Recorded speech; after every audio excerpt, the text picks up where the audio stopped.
palabras. Listo.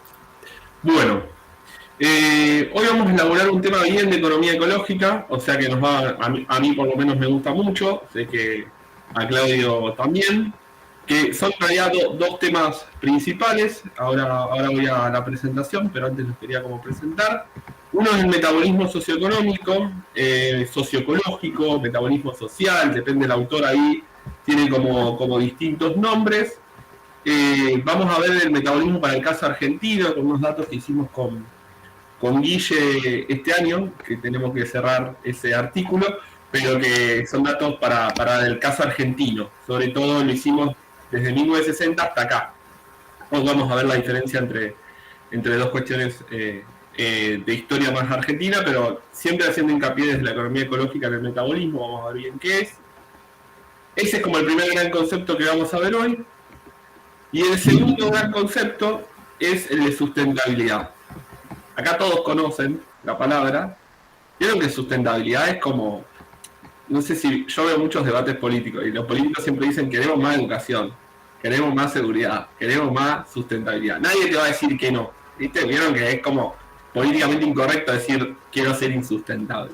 Pero lo que vamos a rascar un poco es qué es la sustentabilidad. Y vamos a tratar vamos a ver que hay diferentes formas de conceptualizarla. Principalmente vamos a ver dos. Y según esa forma que nosotros conceptualicemos esa palabra, ese concepto, tenemos resultados distintos. ¿Qué quiere decir con esto? Hay distintos tipos de sustentabilidades y uno puede decir, Argentina es sustentable. ¿Les parece que Argentina es sustentable o no? Bueno, ¿bajo qué lógica, bajo qué concepto es sustentable o no? Puede ser sustentable bajo un concepto y no bajo otro, ¿sí? Esto es lo que vamos a elaborar. Entonces, vamos a ver la idea del metabolismo social, socioecológico rápidamente. Luego vamos a ir al debate sobre sustentabilidad y después nos vamos a preguntar si los países son sustentables o no, ¿sí? Si están produciendo cada vez más materia de energía, o sea, son más insustentables, si se están yendo al tacho, por así decirlo, o si no, si van bien, ¿sí? Esa es como la disyuntiva. Traje muchos datos, pero pocas diapositivas, la idea es que sea más dinámico. Me frenan, me consultan, ¿sí? Cuando quieran. Ustedes ya saben que yo no tengo drama. Bueno, voy a compartir la pantalla. Ahí se ve, ¿no? Sí, se ve bien. Los conceptos a trabajar, ¿no? Por un lado, vamos a elaborar el metabolismo socioeconómico, que es, y sobre todo les voy a dar un ejemplo, porque creo que los ejemplos, yo sinceramente, cuando lo vi la primera vez, no entendí un poco, y después cuando vi los ejemplos de cómo se calculaba, entendí más. Quizás porque soy medio cuadrado y medio economista, pero vamos a ver un ejemplo, vamos explicando el caso argentino. A través de este concepto nos sale dos disparadores. Uno es sobre la sustentabilidad, es qué es ser sustentable. Vamos a ver que hay dos conceptos, la sustentabilidad débil y la sustentabilidad fuerte. Vamos a elaborarlos. Y por otro, el otro debate es si la economía, nuestra economía o la economía mundial, está produciendo cada vez más materiales de energía. Es decir, se acerca al límite físico. O bien no, o sea, bien se está desmaterializando, que es producir cada vez menos materiales de energía, ¿sí? Este concepto de metabolismo socioeconómico, metabolismo social, metabolismo ecológico, va cambiando el nombre, nos dispara dos debates, ¿sí? Acerca de qué es la sustentabilidad y acerca de si las economías producen cada vez más materiales de energía, que eso se llama rematerialización, o producen cada vez menos materiales de energía, ¿sí? Esa es como, y así vamos a llegar al final de la clase a entender algo, por lo menos ese es el objetivo de la clase, a entender algo de qué hablamos cuando hablamos de sustentabilidad, qué hablamos cuando hablamos de materialización de economía, etc. Y eso es lo que nos proponemos trabajar hoy. Como les dije al principio, yo voy a usar indicadores biofísicos, principalmente voy a usar la huella ecológica, pero también hay otros ejemplos. Cuando no se entienda, me dicen, ¿sí? Indicadores biofísicos o indicadores más de impacto ambiental o indicadores que puedan comprobar esto, ¿sí? como partimos desde la economía ecológica, yo no voy a partir de conceptos monetarios solamente, sino que vamos a trabajar indicadores de impacto ambiental o indicadores biofísicos, mejor dicho. ¿Sí? Bien, esta es como el núcleo de la clase. De acá partimos hacia la aventura de entender qué es la sustentabilidad. ¿Alguna pregunta hasta acá? ¿Alguna acotación? Vamos. ¿Sí? Estoy tomando el mate cocido, así que si me quieren pagar mejor, así puedo. Bien, les dije que primero vamos con el metabolismo socioeconómico. Yo lo llamo así, pero como les anticipaba, es un concepto de una autora, que ahí está citada, que no solo, digamos, los autores a lo largo de la bibliografía, ustedes van a ver que a veces le llaman metabolismo social, a veces le llaman metabolismo socioeconómico, a mí me gusta socioeconómico, algunos le dicen metabolismo ecológico. La palabra metabolismo está como siempre, pero está acompañada por ahí de otros sustantivos. La idea básica es una idea que es básica, pero que no era tratada antes por la economía como ciencia, de que los sistemas productivos y los sistemas de consumo, es decir, lo que nosotros producimos y lo que nosotros consumimos, de alguna manera necesitan todo el tiempo flujos de energía y materiales para su funcionamiento y su reproducción. Es decir, para mantenernos vivos de alguna manera los seres humanos, necesitamos un modo de producción específico. Nosotros vivimos en un modo de producción específico que es el modo de producción capitalista. Y ese modo de producción capitalista tiene una implicancia o tiene una relación cercana o simbiótica, diría yo, con los impactos ambientales y los flujos de energía que necesita para su funcionamiento. Hay una frase muy famosa de George Rogan, que era un economista ecológico, que él decía, bueno, en realidad los libros de economía como que siempre cuadran, ¿no? Si yo voy a comprarme un zapato, alguien recibe ese dinero, ¿no? O sea, todo el dólares o pesos que salgan, alguien los recibe, ¿sí? Es como un libro diario, no sé si alguna vez lo vieron en contabilidad, siempre cuadran, los libros de economía siempre cuadran. Si uno se fija, no sé, el cálculo del Producto Bruto Interno, ustedes se fijan que todo lo que fue hacia un lado es porque salió del otro. ¿Sí? Los libros de economía ecológica no son así, ¿sí? No es que no hay un juego de suma cero, no es que en algún momento eso hay algo equilibrado, sino que todo el tiempo necesitamos, si nuestro objetivo siempre es producir más, un flujo de materiales y energía que muchas veces no se regenera, es decir, que no se recicla o que no vuelve al principio y puede generar de vuelta el mismo funcionamiento. La idea de metabolismo es llevar la idea del metabolismo biológico, o la metáfora del metabolismo biológico, al plano más social, al plano más económico, para entender el funcionamiento de una economía. Les doy un ejemplo para que se entienda esto. Argentina produce determinada cantidad de cosas, ¿no? Ese es su metabolismo. Ahora lo vamos a ver. Produce, no sé, ¿qué produce? Harina de soja, bueno, produce autos también, oro, ¿sí? Tiene como distintas actividades, tiene una actividad pesquera, todas esas extracciones, ese producto, todo lo que produce nuestro país, tiene un impacto, un correlato a nivel ambiental, ¿sí? Eso es lo que trata un poco de, no sé si calcular, pero visibilizar esta idea de metabolismo socioeconómico. Toda actividad productiva y toda actividad de consumo, ya sea rural, ya sea urbana o en diferentes medios, tienen impactos específicos sobre el ambiente, ¿sí? Sobre el flujo de materiales. Es decir, estaríamos hablando en una economía lineal. Como una economía lineal. Claro, de lo que se produce, digamos, la materia prima que se saca por ejemplo, de los árboles. Se sacan árboles para producir papel y ese papel después de que utilizado, que cumplió su función, lo tiran al tacho de la basura. Y ahí sería una economía lineal, y en una economía circular ese papel se puede reciclar para hacer reciclarlo. Claro, está bueno el ejemplo. Igual la idea de metabolismo socioeconómico contradice un poco la idea de economía circular. Porque hay determinados flujos de energía que se pierden, digamos, que no pueden recomenzar o recircularse. volvamos a tomar el ejemplo del papel.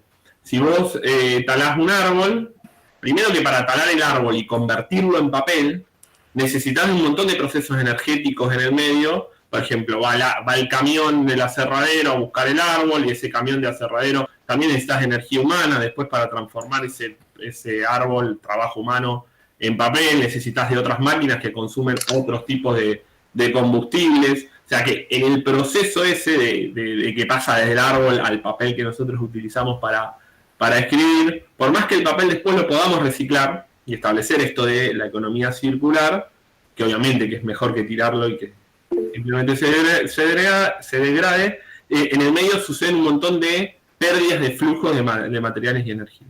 ¿Sí? Es como la llave. Sí, Claudio. Bueno, buenas. No, quería aportar un poquito en este sentido. Quizá en alguna de las clases, no me acuerdo, la anterior, en alguna donde presentamos con Guille las corrientes actuales o que están un poco de moda. Cuando hablamos de economía circular, algo dijimos, pero lo reitero porque está bueno la pregunta o la intervención de Griselda, creo que era. Básicamente, de acuerdo a las leyes que gobiernan la naturaleza, por decir así, en un sistema cerrado como es el planeta Tierra, la materia puede circular, ¿sí? Puede estar en un lugar o en otro y moverse de un compartimento a otro, merced a que hay flujos de energía. Entonces, la materia puede acercarse a tener un ciclo, y de hecho los hay. El ciclo del agua es un ejemplo de ello, el ciclo del carbono y demás. De todos modos, todos esos ciclos están motorizados por energía. Si no, no hay ciclo, no hay movimiento. Y en relación a lo de la economía circular, que es una propuesta que vimos que está hoy en boga y que la criticamos un poco también a la luz de lo que decía In, en términos de la cantidad de materiales y energía que se ponen a disposición de cada uno de los procesos, aun cuando se quiera circularizarla y cerrar el proceso. Yendo al extremo, el proceso de reciclaje podría pensarse como una actividad industrial más, que requiere a lo mejor menos materiales, pero sin duda que requiere energía. Entonces, en una situación ideal, uno puede tratar de cerrar el círculo de la materia, que quizá IN va a avanzar con sus datos y va a demostrar de que no es tan cerrado, no hay un circuito y no hay una circularidad, pero en cualquier caso, aunque se haya una circularidad perfecta de la circulación de los materiales y que no extrajéramos más nada del planeta porque podamos reciclar todo, cosa que estrictamente no es posible, siempre estaríamos convirtiendo energía de buena calidad en mala calidad. Así que básicamente no es posible. Ahí, hola. Sí, Buenas tardes a todos. Yo quería agregar un ejemplo. Para algunos autores, y en forma muy reciente, se dice que para producir una unidad de energía, no importa cuál sea, de un alimento, por ejemplo, trigo, soja, etcétera, etcétera, se necesitan 2 unidades de energía provenientes de ciertos insumos. O sea que estaríamos trabajando con un balance desequilibrado. Para todo eso para el ejemplo que daba Alberto, es para eso que se utilizan ciertos indicadores biofísicos. Hoy lo que vamos a elaborar en un ratito es, bueno, cómo es el metabolismo socioeconómico en Argentina, ¿sí? Pero lo vamos a ver a partir de un solo indicador. Se podría hacer de más, estamos en la búsqueda, hay que elaborarlos a los indicadores, que es el indicador de huella ecológica, que en un ratito lo repasamos. Acá hay un Kraussman, que cito acá, es un economista ecológico bastante famoso, que siempre lo que calcula es de alguna manera el impacto de las actividades económicas, pero más a nivel mundial, ¿sí? O sea, esto está en gigatoneladas, supongo, ¿sí? Y lo que hace esas actividades, esa masa que nosotros extrajemos para la producción, se puede dividir en distintos rubros. Por ejemplo, si nosotros tomamos el último siglo, en realidad el larguísimo siglo XX que pasó de todo, nosotros vemos que los procesos productivos cada vez de alguna manera extraen muchísimas más cantidades. Esto es un indicador que no tiene huella, es decir, un indicador simplemente de cantidades, que cada vez extraemos más cantidades de materiales de la Tierra, ¿no? O sea, Acá la dividen en biomasa, energía fósil, industria mineral y la construcción, ¿sí? O sea, y lo que está acá de alguna manera, lo que está calculando es, bueno, cómo es el metabolismo, digamos, el metabolismo socioeconómico a nivel mundial con un solo indicador, digamos, muy a grosso modo, pero vemos que, digamos, en la etapa del crecimiento del capitalismo a nivel exponencial, que es sobre todo la etapa de oro 1945 de la segunda posguerra hasta el 1980, comienza a implicar ese crecimiento económico una mayor cantidad de extracción de materiales, ¿sí? O sea, esto como un ejemplo puntual. Este también es otro ejemplo que es de Weiss y Yandel, que hacen un estudio para América Latina y el mundo, se centra más en América Latina, está bueno, esta bibliografía está. Ahora esto lo vamos a problematizar un poco, ¿no? Ojo, no es tan simple de verlo, lo vamos a problematizar. Pero simplemente, acá lo que podemos ver es que en términos de toneladas per cápita, después me pueden decir que está mal este gráfico, o que no muestra este gráfico si se animan. Lo explico, ¿no? Esto está en toneladas per cápita, que también es un indicador, no es un indicador de huella, es decir, no es un indicador que puede ver todo el proceso, como el de huella ecológica o el de huella hídrica, que lo vimos la semana pasada, que sí pueden rascar la cantidad, huella hídrica, recuerden, la cantidad de agua necesaria para producir el producto, pero también para absorber los residuos de ese producto. Esa agua se dividía en gris, verde. Bueno, la huella ecológica es la cantidad de hectáreas necesarias para producir los determinados productos que consumimos, etcétera, más la absorción de los residuos y todo eso. Toneladas per cápita es un indicador de final, digamos. Mido la cantidad en términos de cantidades, no de precios, pero mido en términos de cantidades cuánto se extrae. Y en términos de toneladas per cápita vemos que a lo largo de los últimos 40, 50 años hay una mayor extracción de toneladas per cápita a nivel mundial, ¿sí? Y que América Latina está por encima de ese promedio de extracción, ¿sí? Es decir, que Argentina en promedio, la tengo en Argentina, estoy muy nacionalizado. América Latina, los latinoamericanos en promedio, extraemos más toneladas per cápita que a priori el resto del mundo, ¿sí? Eso, bueno, nada. ¿Qué está mal del gráfico? ¿O qué no visibiliza ese gráfico? ¿Qué les parece? Antes de 1970. Bueno, sí, o sea, los periodos finales, o sea, esto llega hasta 2010, ¿sí? No ve obviamente lo que pasa antes, lo que pasa después, pero ¿qué no problematiza ese gráfico? Vamos a ver si sale. Si no sale, después yo lo meto. ¿Qué les parece los latinoamericanos? Digamos, según lo que dicen estos autores, que después ellos también lo problematizan en ese paper, ese artículo, es que los latinoamericanos extraemos de alguna manera más toneladas per cápita que el resto del mundo, ¿sí? ¿Qué responderían ustedes? Claro, ¿quiénes son los consumidores de eso que extraemos? No somos nosotros. ¿Cómo, Mariel? Te escuché mal cortado. ¿Quiénes son los consumidores de todo eso que se extrae, digamos? Bien. ¿Alguna otra más? ¿Que se anime? El que quiera. Pueden tirar cualquier cosa, no pasa nada. Ahí está. Pensé que quería hablar alguien, pero era ruido. ¿Alguna otra cosa más que vean en el gráfico que les llame la atención? Parece que hacemos las cosas mal. Una de las cosas que dijo Mariel es clave, ¿no? Lo que no se visualiza de alguna manera es a dónde se destinan estas toneladas per cápita. O sea, América Latina tranquilamente podría estar extrayendo esas toneladas per cápita para vendérselas al resto del mundo, ¿sí? Acá no hay comercio internacional, lo que estás midiendo únicamente es lo que vos extraes de tu país, ¿sí? O sea, una de las teorías, que vamos a elaborar la clase que viene, es que América Latina extrae estas cantidades principalmente para destinarla a países centrales y ellos se dan el lujo de poder extraer menos. Sí, Claudio, eso. Quería terminar la idea. No, era justamente una pregunta que creo que aclaraste recién, que no me quedaba claro qué era lo que se estaba representando en el eje vertical, y dijiste que es la cantidad de materia extraída dentro de su propio territorio, digamos. Sí, según el cálculo que hicieron Wang y Shandong, sí, extraían su propio territorio. Sí, Perfecto, exactamente. perfecto, porque ese dato es importante para el análisis, ¿no? ¿Qué Sí, significa la variable Hammond, pero lo explicaste después, así que dale nomás. Bien.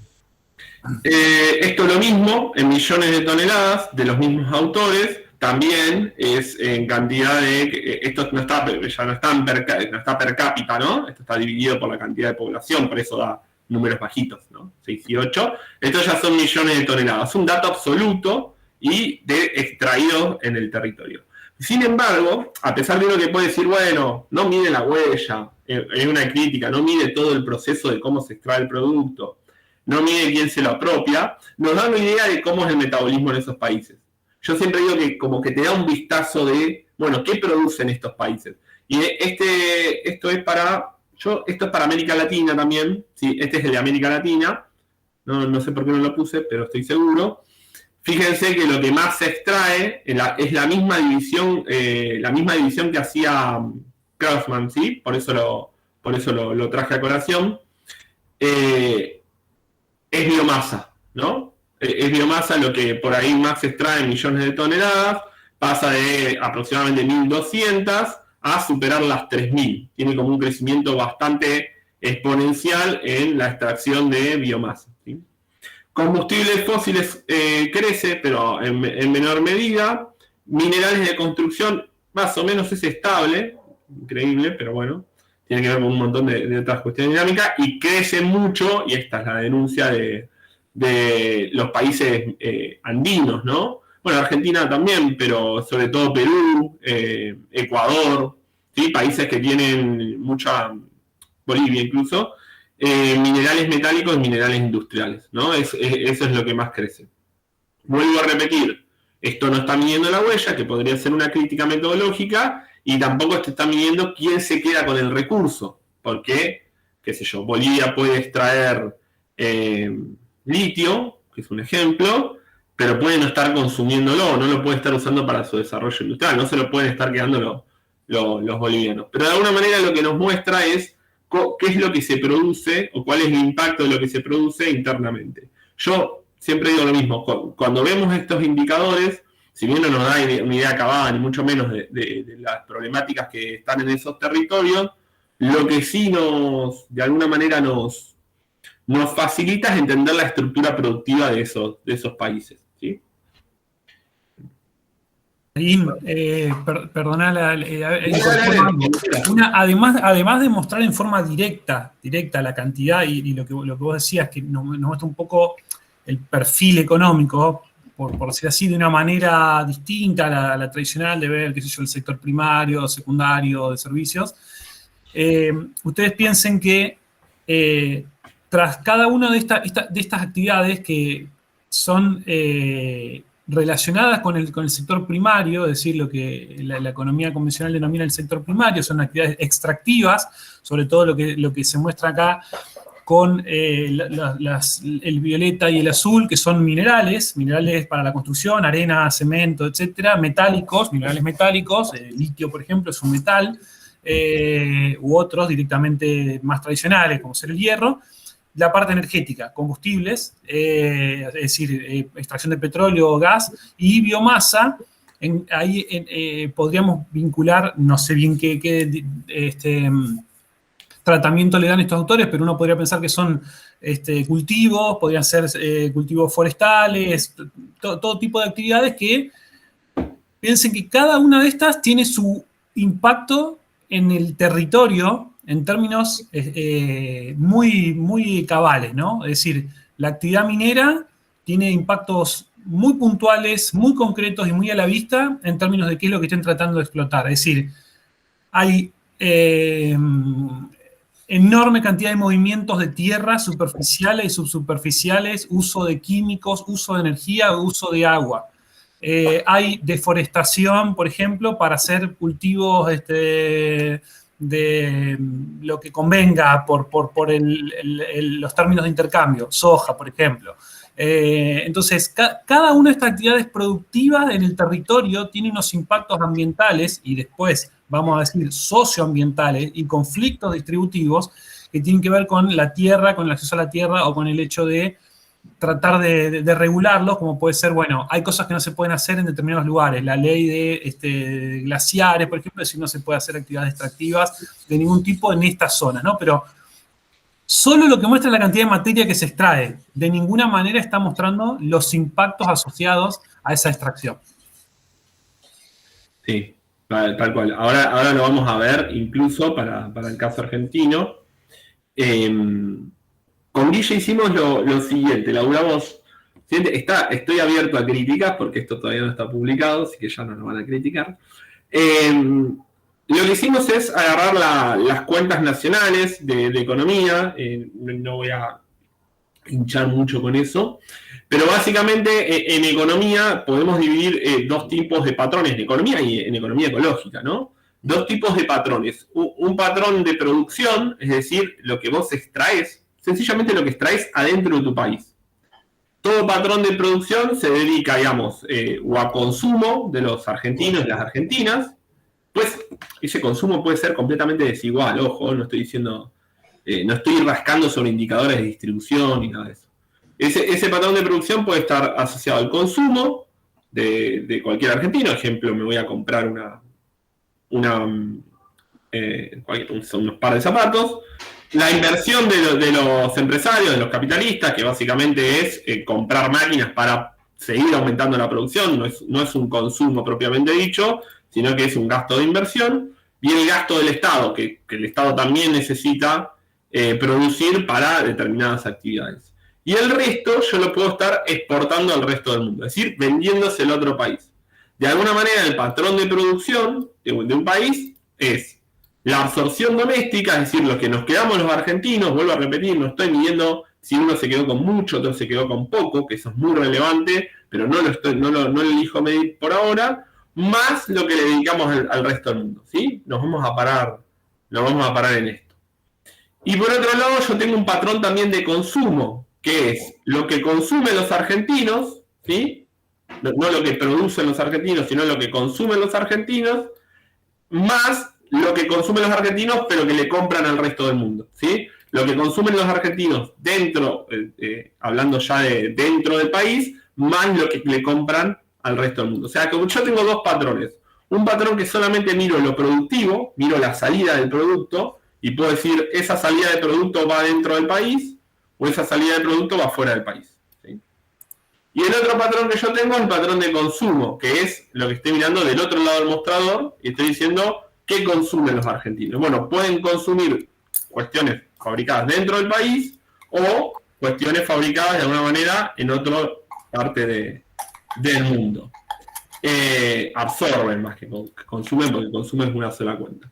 Entonces yo tengo estas dos cuentas que son más que nada macroeconómicas, pero yo las puedo medir de alguna manera de una manera muy concreta, a través de la huella ecológica. Es decir, yo puedo medir el patrón de producción de un país, ahora lo vamos a ver, por un indicador biofísico, mediante un indicador biofísico que es la huella ecológica, que es la cantidad de hectáreas necesarias, o área o superficie cultivada que yo necesito para producir los productos que hago dentro de un territorio delimitado, más los residuos, más la cantidad de hectáreas necesarias para absorber los residuos que provoca ese producto. Es un indicador que se mide, esto lo vimos en la clase pasada, en hectáreas, ¿no? Que es un indicador equivalente. Yo lo que hago es, yo esto lo puedo medir en dinero, ¿no? Puedo decir, bueno, Argentina, el PBI de Argentina es de 200 pesos.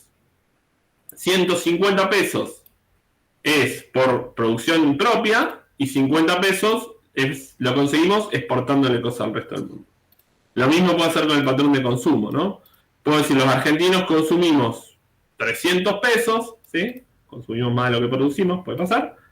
200 también sería por absorción doméstica, pero bueno, importamos mucho más, ¿sí? Le compramos mucho al resto del mundo. Puedo decir eso, estoy dando un ejemplo tonto. Yo lo puedo calcular en términos de dinero, en términos crematísticos, en términos de plata, pero elijo calcularlo para ver bien el metabolismo socioeconómico elijo usar otro indicador, que es un indicador biofísico, que es la huella ecológica. ¿Sí? ¿Se entendió esto? Porque es central para el razonamiento. Claudio, tenías... Ahí va. Iba a hacer una pregunta que creo que puede, digamos, a mí me aclararía y creo que por ahí le puede aclarar al resto. Cuando considerás tanto para la producción o para el consumo, el patrón de producción o de consumo considerando la absorción doméstica, ¿a qué? Vos dijiste que lo podías medir en términos monetarios o en términos de, qué sé yo, la huella material, al estilo de Fridolin Kauffman y Marina Fischer-Kowalski, lo que fuere. El concepto de absorción es el que me gustaría que precises si podés. ¿Qué sería la absorción en términos de materiales para un país o en términos monetarios? No, la absorción doméstica es, vamos en término monetario, es todo lo que el país, todo lo que se queda dentro del país, por así decirlo de manera bruta. Eso en realidad en las cuentas macroeconómicas, en las cuentas nacionales, Sí. se divide en tres patrones distintos. En consumo de la gente, que es el 70% del PBI, o sea, la mayoría es consumo, Sí. en inversión, que es más o menos el 10%, y en gasto público, que es un otro 10-15%. O sea, todo esto, ya sea consumo, inversión o gasto, es absorción doméstica. ¿Por qué? Porque absorción. Bien. lo producen y lo consumen argentinos. Después, ese consumo y esa producción puede ser completamente desigual, la riqueza puede estar acumulada en pocas manos, pero no deja de producirse dentro del país, ¿sí? De alguna manera. En términos de huella ecológica, la absorción doméstica lo que implicaría es, por así decirlo brutamente, es el impacto que generan los argentinos en términos de huella ecológica en el patrón, ¿sí? La absorción doméstica va a dar siempre igual, ¿no? O sea, ya sea patrón de consumo o producción, ¿sí? Si lo miramos por ambos lados, Sí. va a ser la misma. Sí. Lo que va a cambiar por ahí, y que es lo que nos interesa ver, es el tema del comercio exterior, ¿no? Cuánto el impacto es de las exportaciones y cuánto es el impacto de las importaciones. O sea que cuando lo medís en algún indicador biofísico, como va a ser con la huella, podríamos decir que la absorción doméstica sería el impacto medido de los argentinos, medido por huella, que queda en el territorio argentino. Exactamente. Gracias. La idea es mostrar si la culpa del impacto total es de los argentinos o, vamos a ver, lo que tratamos de visibilizar es cómo es el patrón de producción. ¿Sí? Gracias. ¿Alguna otra duda? Mejor así, porque así voy cortando y voy explicando. Esto es central para entender lo que viene, por eso hincho tanto. Entonces hicimos un juego, lo hicimos del 76 hasta el 2015. Yo no voy a ir tan lejos. Del 61 al 2015, yo traje ejemplos, no traje todo el paper porque si no me iba a aburrir de tanto gráfico. Serán 16 gráficos, así que imagínense. Pero hicimos este jueguito. Me pasó un gráfico. Este es uno. Sí, voy a empezar por este. Fíjense, abajo, este es el porcentaje total de huella, ¿no? Vamos a dar cuenta que son 100%, del 0 al 100, ¿sí? ¿Cómo se divide la huella ecológica? En el patrón de producción, es decir, entre absorción doméstica y exportación. Lo que yo estoy tratando de visibilizar acá es el impacto de la absorción doméstica en términos productivos y el impacto de la exportación. Y luego en términos porcentuales, es decir, del 100% de la huella, cuánto es absorción doméstica y cuánto es exportación, ¿no?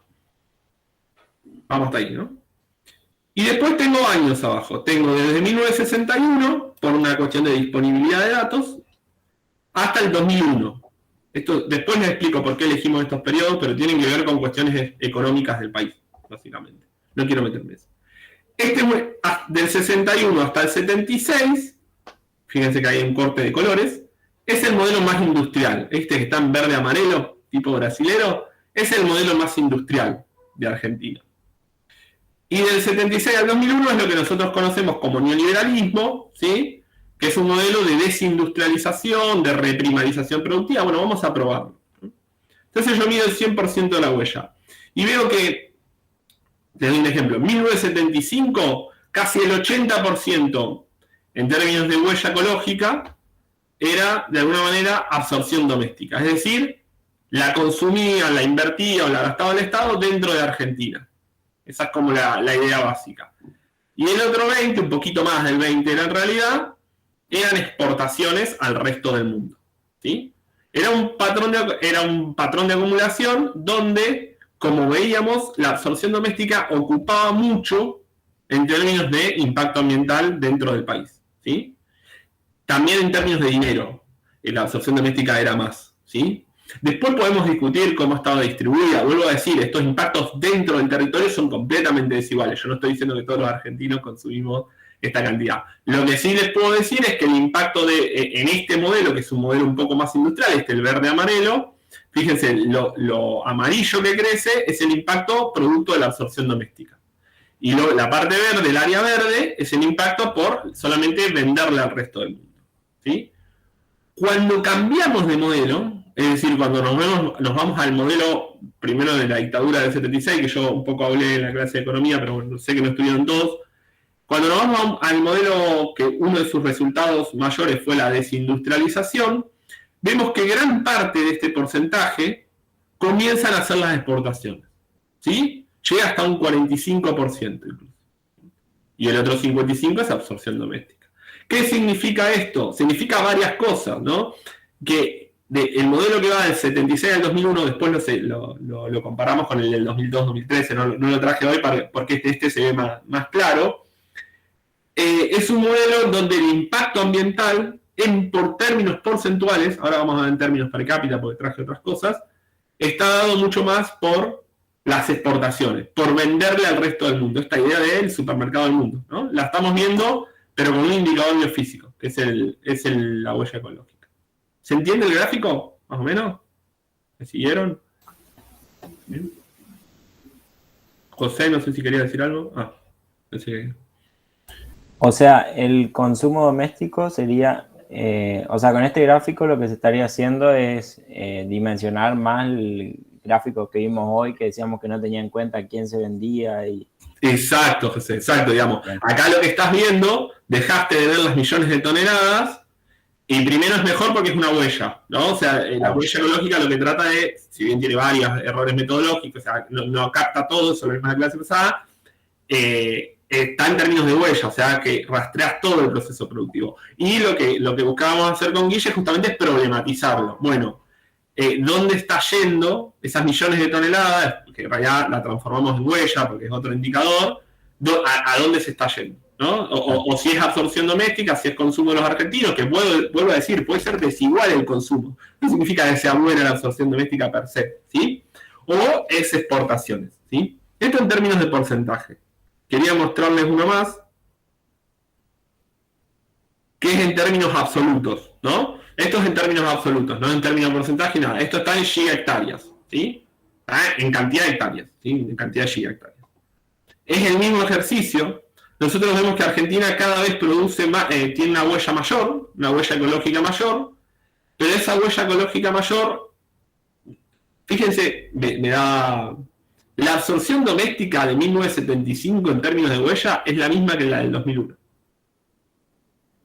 Vuelvo a repetir, la absorción doméstica en términos de huella de 1975 es similar a la de 2001. Esto significa que en 25 años, en esos 25 años, el argentino no impacta más en términos de gigahectáreas, ¿sí? Incluso encima tiene un impacto más desigual, porque creció la desigualdad. Pero no impacta más. Y en cambio, lo que hace disparar la huella ecológica en estos 25 años es en términos de las exportaciones, ¿no? Esto si miramos el patrón productivo. Incluso si lo miramos per cápita, disminuye el impacto de la huella ecológica. Disminuye. Pero disminuye y a la vez es más desigual, porque la absorción doméstica comienza a ser menor y las exportaciones comienzan a ser mayores. ¿Sí? Ahí tampoco debe ser casual que ahí en el 76-77 se haya disparado más aún, digamos. ¿Cómo se haya disparado? Claro, o sea, ahí es como todo, la huella ecológica está como en un pico en el 76. No, pero no, porque eso es una cuestión del Excel, ¿no? O sea, la continuación es acá, digamos. Y acá. Okay. Si miramos, en vez del patrón de producción, es decir, lo que producen los argentinos, el patrón de consumo, ¿sí? O sea, no la producción, sino miramos solamente el lado del consumo, tenemos de vuelta la absorción doméstica, que nos va a dar más o menos similar. Y uno puede decir, bueno, en realidad con estas exportaciones, lo que está haciendo los argentinos es consumiendo más importaciones del resto del mundo. Y en realidad vemos que casi no. Digamos, las importaciones, en los datos que teníamos con Guille, nos da bastante estable los periodos, ¿sí? O sea, no cambia mucho. Esto está en el patrón de consumo en términos en gigahectáreas per cápita, por persona, ¿no? Y vemos que, digamos, en términos de consumo casi eran 4 gigahectáreas per cápita. Y al terminar, fíjate que ni llegamos a las 4, ¿no? Si seguimos la línea, terminamos en menos gigahectáreas en términos de patrón de consumo que antes. Entonces, lo que significa esto, mirando ya el metabolismo socioeconómico a través de la huella ecológica, lo que podemos ver es una reducción de la huella ecológica en términos de consumo, prácticamente por la reducción de la absorción doméstica. ¿Por qué? Porque los argentinos tenían menos poder adquisitivo para consumir, ¿no? El crecimiento de la desocupación, pero y todos los patrones que tienen que ver, pero que tienen que ver más con la estructura productiva. Pero a lo que voy es que el cambio de estructura productiva radical que tuvo Argentina después de la dictadura militar también tuvo su correlato ambiental, ¿sí? Que no significa que los argentinos nos volvimos ecologistas, ¿no? Porque si no, esa es otra conclusión. Significa que, primero, que reducimos nuestro consumo, y si nosotros miramos los indicadores sociales, eso es más preocupante, pero sobre todo que estamos aumentando mucho en términos de patrones productivos, me quería mostrar en términos de patrones productivos estamos aumentando mucho las exportaciones, ¿sí? Esto quería como mostrarles. Esa es como la idea básica de la huella. Lo que nosotros, es un ejercicio teórico, digamos, pero dividirlo entre patrón de producción y patrón de consumo, algo que se podía hacer hasta el 2013 y que lamentablemente la metodología ya no lo acepta, lo que nos permite hacer es dividir esto, es ver cuánto corresponde de la huella ecológica al patrón de producción y ahí ver cuánto es la producción que se queda en Argentina y cuánto la que se queda en el resto del mundo, y fijarnos también qué pasa con el patrón de consumo, es decir, dentro de lo que se queda en el país, cuánto es por absorción doméstica y cuánto es por estar comprándole cosas al resto del mundo, ¿sí? ¿Quedó más o menos claro? ¿Sí? Ahora lo vamos a complejizar un poquito. Pero bueno, esa es la comunidad básica, es mostrarle un ejemplo, este es un ejemplo de cómo podemos ver un metabolismo socioeconómico y cómo podemos ver los impactos de los distintos sistemas productivos en digamos, las distintas cuentas. Ahí, cuando vos hablas de absorción doméstica, estás contabilizando las importaciones, ¿no? También. No, acá lo que nos permite es dividirlas. En el patrón de consumo, lo que nos permite el indicador es dividirlas. Dentro de la absorción doméstica no están las importaciones, están acá en el cálculo, pero están como en otro color. Eso es para ver si verdaderamente ese patrón de consumo depende mucho de las importaciones, digamos, en términos de huella ecológica. Bien. Bueno, esta es como la idea básica del metabolismo socioeconómico, y nosotros a través de estos estudios, nosotros podemos preguntarnos de alguna manera si un país es sustentable o no es sustentable, ¿sí? Si un país es sustentable o no es sustentable. Como decía al principio de la clase, todo el mundo piensa que tenemos que hacer un desarrollo más sustentable, digamos. Nadie discute la idea de sustentabilidad, ¿sí? Vamos a discutirla un poco. No a criticarla, pero sí a matizarla. Hay como todo un debate, esta es como la segunda idea que me gusta traer hoy a partir del concepto de metabolismo, que es la idea sobre si hay sustentabilidad o si un país es sustentable o no es sustentable, ¿sí? Hay toda una discusión acerca de qué es ser sustentable. ¿Bien? ¿Qué es ser sustentable para ustedes? Así no hablo tanto. ¿Qué significaría que Argentina sea sustentable? O que, no sé, que algo sea sustentable. Nosotros, por lo menos en turismo, que vimos bastante la sustentabilidad, lo que aprendimos es que este término abarca 3 pilares básicos, lo económico, lo social y lo ambiental. Es decir, que hay que obtener un equilibrio entre esos tres patrones, digamos. Bien, eso es lo que vamos a discutir un poco. A ver, Claro. porque ¿cómo se logra ese equilibrio? ¿No? También se agrega como otro pilar que es lo político-administrativo.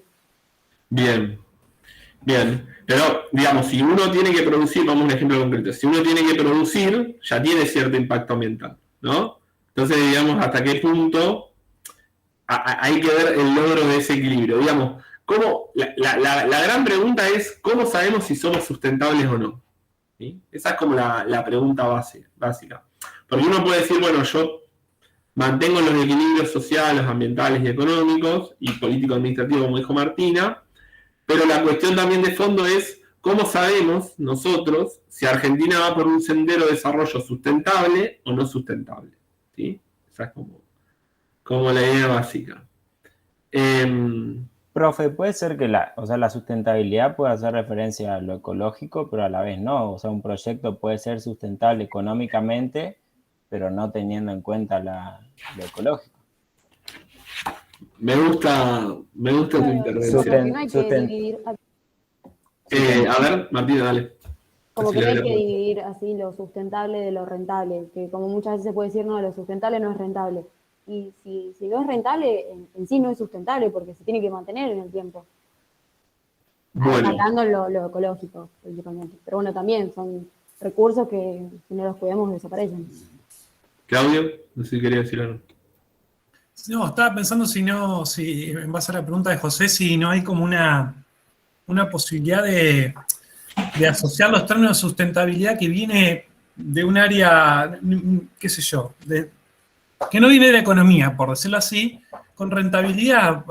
Martina recién dice que algo tiene que ser rentable para que sea sustentable. Y si uno lo piensa desde la lógica de un inversor privado, un capitalista, si no tiene una rentabilidad, de alguna manera se empieza a comer el capital y empieza a hacer cada vez más chico su negocio y se empieza a reducir y hasta que se deja de existir. De manera que de alguna manera para la economía la rentabilidad es lo que determina la sustentabilidad de ese proyecto, de esa empresa o algo. Esa era un poco la asociación que hice, no estoy seguro de si es estricta, pero es interesante pensarlo de esa manera. Y después hay que ver si es dentro de los tres pilares que hay que cubrir, si el económico pasaría por la rentabilidad. No sé si hay otro, esa es un poco mi duda, pero nada, creo que interesante que se vio. Pensémoslo un segundo por partes separadas. Pensemos, digamos, vamos a decir que a mí no me importa un bledo lo ambiental. Vamos a suponerlo por un segundo, ¿no? Vamos a ser abogado del diablo. Y yo tengo un proyecto de inversión. Vamos a suponer, no sé, produzco bicicleta. Encima soy bastante noble, produzco bicicleta. Un modelo alternativo de transporte. Pero si yo, en términos de sustentabilidad económica, esto es lo que ahora vamos a marcar, la sustentabilidad económica únicamente tiene que ver con que los ingresos que me dé mi actividad sean mayor que la inversión. Digamos, si yo gasto 100 millones de pesos en poner una fábrica de bicicleta, se supone que voy a tener ganancias por más de 100 millones de pesos, ¿no? Si no, no hago ningún proyecto de inversión a largo plazo. Salvo que sea el Estado y que tenga otros objetivos más allá de la mera rentabilidad, ¿no? Pero, digamos, el sistema económico en el cual vivimos, uno de los ejes es el aumentar la tasa de ganancia. Y aumentar la tasa de ganancia significa que los proyectos de inversión sean rentables. Pero mi pregunta, porque pensar la sustentabilidad en términos económicos nos sale fácil porque nos enseñan de chiquitos, ¿qué significa ser sustentable ecológicamente para ustedes?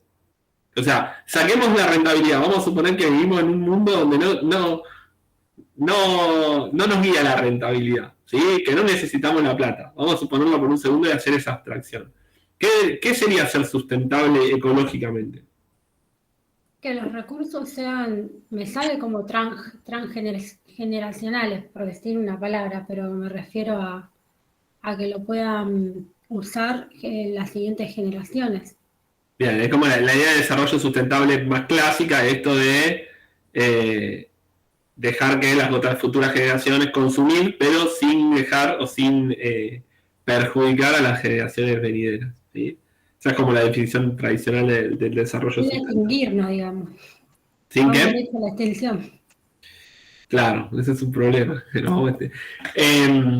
Digamos, el debate de sustentabilidad, cuando metemos, digamos, la cuestión ecológica, que ahora vamos a ver que algo que lo que decía Martina, yo estoy bastante de acuerdo de que es imposible separar esa esfera, digamos, separar lo ecológico de lo económico es algo más artificial, pero la sustentabilidad ecológica vamos a ver que entra siempre en tensión con esa búsqueda de rentabilidad, ¿sí?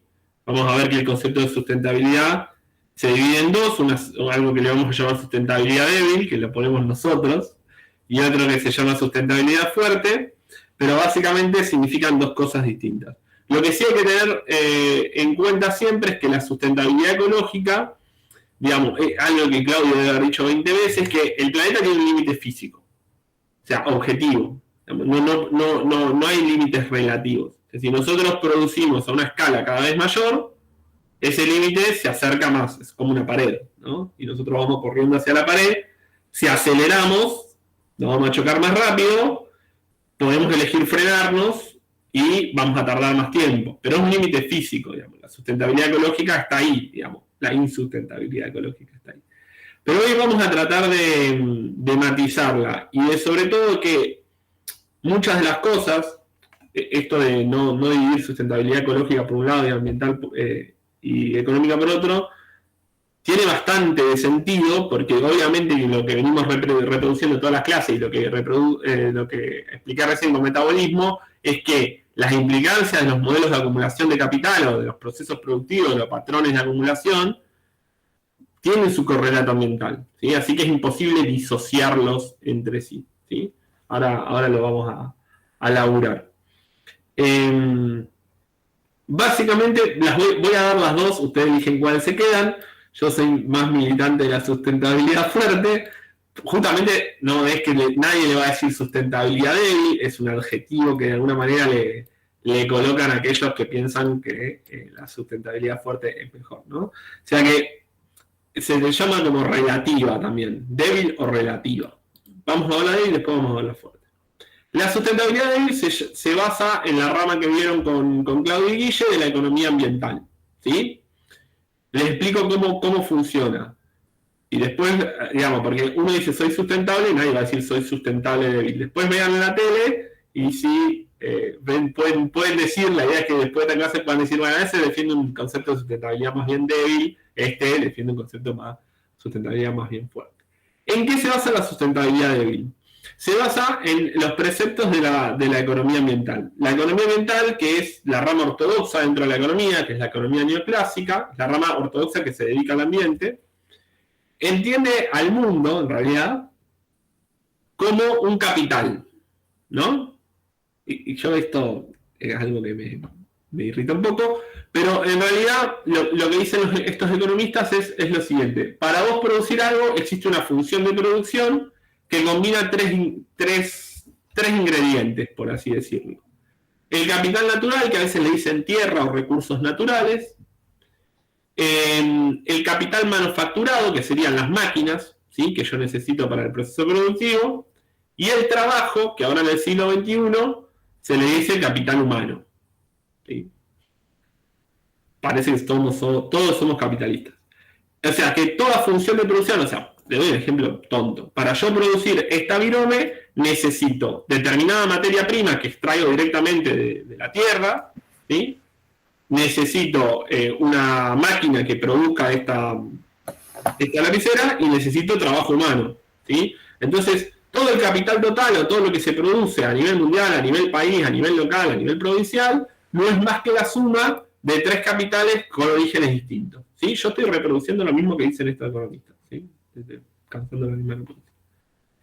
El concepto básico de la sustentabilidad débil es que el objetivo primero de estos economistas es el crecimiento económico, es decir, es el crecimiento del capital total.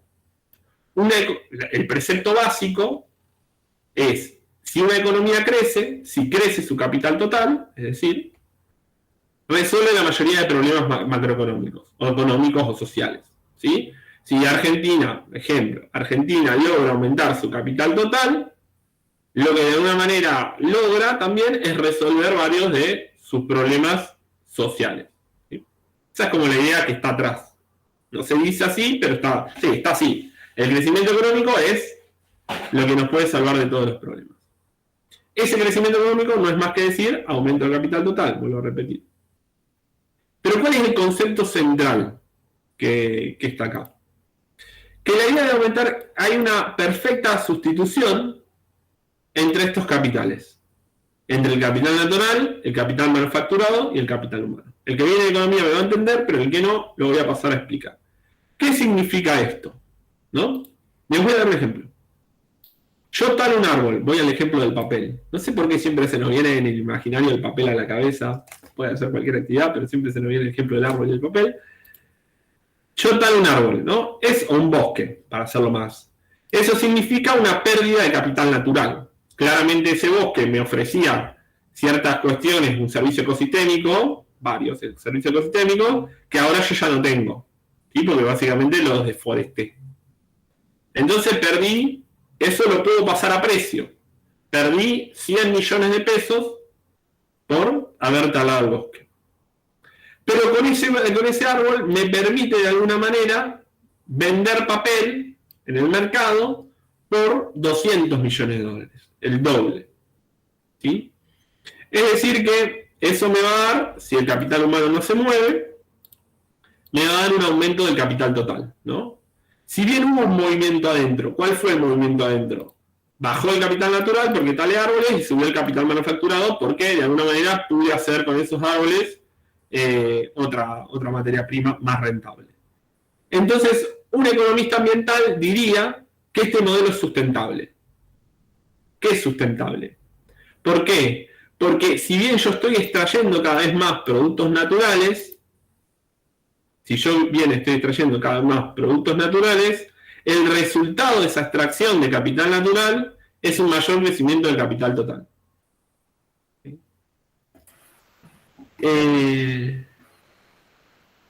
Lo que se trata, o el objetivo de alguna manera de la sustentabilidad de él, es mantener este crecimiento de capital total.